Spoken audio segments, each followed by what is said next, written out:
दोस्तों, लखनऊ में बीजेपी की एक हाई कमान मीटिंग हुई जिसमें केशव प्रसाद मौर्य, ब्रजेश पाठक, भूपेंद्र चौधरी, संगठन के मंत्री और योगी आदित्यनाथ को शामिल होना था। पर इस मीटिंग में सभी लोग मौजूद रहे सिवाय एक नेता के, और वो हैं योगी आदित्यनाथ। अब योगी जब केशव प्रसाद, भूपेंद्र चौधरी के साथ मीटिंग में शामिल नहीं हुए तो बीजेपी में चल रही सरकार बनाम संगठन का विवाद एक बार फिर गहरे संकट में, गहरे सवाल में मंडराने लगा। इस विवाद पर फिर सवाल खड़े होने लगे। राजनीतिक गलियारों में सवाल उठने लगे कि क्या अभी भी बीजेपी के अंदर मनमुटाव चल रहा है? क्या योगी आदित्यनाथ और केशव प्रसाद मौर्य के बीच अभी भी सरकार बनाम संगठन की जंग छिड़ी हुई है? तो क्या कारण रहा कि आखिर योगी आदित्यनाथ उस मीटिंग से दूर रहे, और क्या कुछ यूपी की सियासत में पकड़ा? ये सब हम विस्तार से जानेंगे दोस्तों।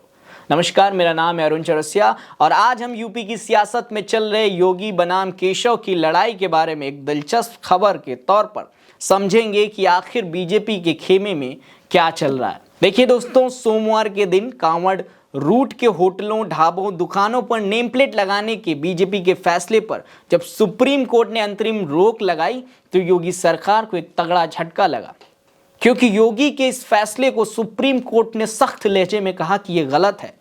समाज को बांटने का यह फैसला है, जिसको लेकर ही कहा जा रहा है कि लखनऊ में हाईकमान की मीटिंग बुलाई गई। मगर मजेदार बात यह रही कि उस बैठक में दोनों डिप्टी सीएम के साथ प्रदेश अध्यक्ष भूपेंद्र चौधरी और संगठन महामंत्री तो मौजूद रहे, लेकिन सीएम योगी इसमें शामिल नहीं हुए। अब योगी के शामिल न होने पर संगठन और सरकार में चल रही लड़ाई का विवाद एक बार फिर सुर्खियों में आ गया। सवाल उठने लगा कि क्या अभी भी बीजेपी के अंदर अपने ही मंत्री और नेताओं के बीच मनमुटाव चल रहा है? हालांकि योगी के मीटिंग में न जाने का कारण जो बताया गया वो ये कि योगी आजमगढ़ और वाराणसी में सीएम की मीटिंग पहले से तय थी, इसलिए वो लखनऊ के इस हाई कमान मीटिंग में नहीं शामिल हो सके, और योगी की गैर मौजूदगी में बाकी के 4 नेताओं ने आपस में ही मीटिंग कर ली। मगर दोस्तों, योगी का मीटिंग में शामिल न होना एक बार फिर संगठन और सरकार के बीच सवाल के घेरे खड़े कर रहे हैं। लोग सवाल कर रहे हैं कि क्या अभी भी केशव प्रसाद और योगी के बीच मनमुटाव चल रहा है? क्या दिल्ली और लखनऊ में बीजेपी यानी सरकार और संगठन में अभी सब कुछ ठीक नहीं है? क्योंकि दोस्तों, एक तरफ केशव प्रसाद मौर्य जो तमाम मंत्री, तमाम विधायकों, तमाम सांसदों से मिलकर अपना शक्ति प्रदर्शन कर रहे हैं, हालांकि वो छिपा नहीं है, सबको दिख रहा है। वहीं दूसरी तरफ योगी जो अपने फैसले पर अडिग हैं, वो किसी भी प्रकार का कोई बदलाव नहीं करना चाह रहे।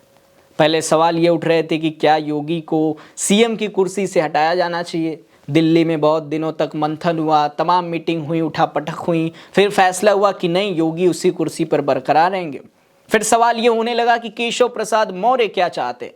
केशव प्रसाद मौर्य क्या चाहते हैं कि वो 2017 में जिस प्रकार प्रदेश अध्यक्ष थे उसी प्रकार 2027 में होने वाले विधानसभा में प्रदेश अध्यक्ष के तौर पर चुनाव लड़वाना चाहते हैं।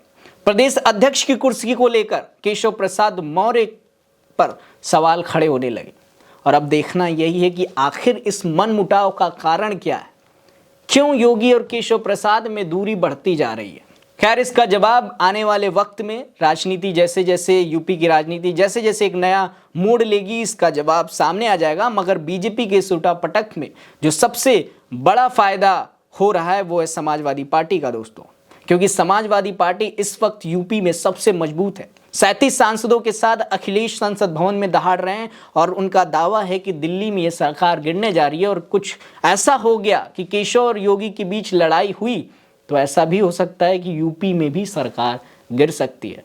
खैर, ये वक्त बताएगा दोस्तों। आज के लिए इस वीडियो में इतना ही। मेरा नाम है अरुण चौरसिया। मिलेंगे अगले वीडियो में, तब तक के लिए आप अपना ख्याल रखिएगा। नमस्कार।